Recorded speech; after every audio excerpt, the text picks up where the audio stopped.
नमस्कार साथियों।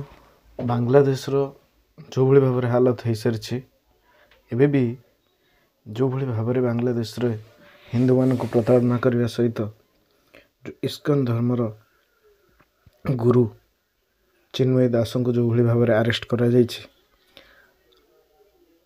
ए विषय निहाती भाव में आलोचना पर्यालोचना भारत में करने दरकार।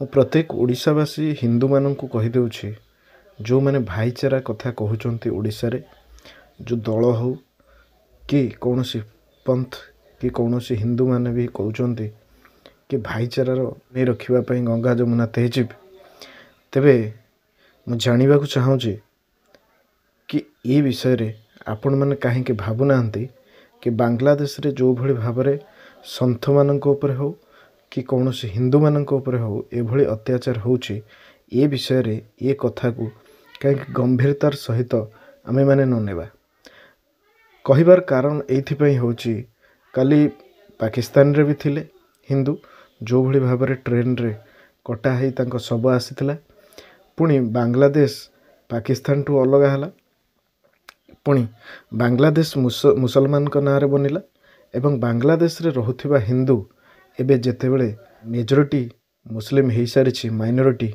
हिंदू हो सारी तांका प्रति ए भली प्रताड़ना आमे देखि आसु। जदि सनातन दुनिया को शिखौची कि केवल इंसान केमिति बनिबा तबे हेवानियत कोठु जन्म होउचंती आ ए हेवानियतर जन्म कहीं होउची आ ए हेवानियतर जन्म को मजहब करुची ये मजहबर नीति नियम कौन ये कौन सी धर्म किंबा कौन सी पंथर नीतिगत विचारधारा को आगु को नेबा को चाहूँचे।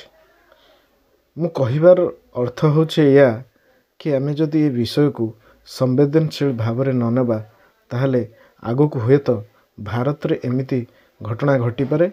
भारत नुहे प्रत्येक कोण अनुकरण रे अन्य अन्य राज्य रे मध्य एमिति कि ओडिशा रे मध्य आगु को एमिति हेई पारे। मु अनुरोध करी प्रत्येक ओडिशावासी को आपण माने कोठी भी कौन सी जगार भी जदि बांग्लादेशी मुस्लिम मान को देखुचंती से मानकु बॉयकॉट करंतु। से माने जदि आपण देखिथिबे केबे केबे वीडियो सामना को आसीची बिना नंबर प्लेट रे गाड़ी चले एठी व्यापार करबा आरंभ करछन। व्यापार करू अन्य घटना दुर्घटना भितर सामिल मध्य मिलिछंती। सेथिपई आपण समस्ते मिसी एमानकु बहिष्कार करबा सहित आवाज उठांतु। से भल काहेकि ना जदि अन्य देश रे एमिति हेई पारुछि तबे भारत रो पॉपुलेशन मुस्लिम मेजॉरिटी हिसाब रे वर्तमान 40 करोड़ पाखापाखि मुस्लिम।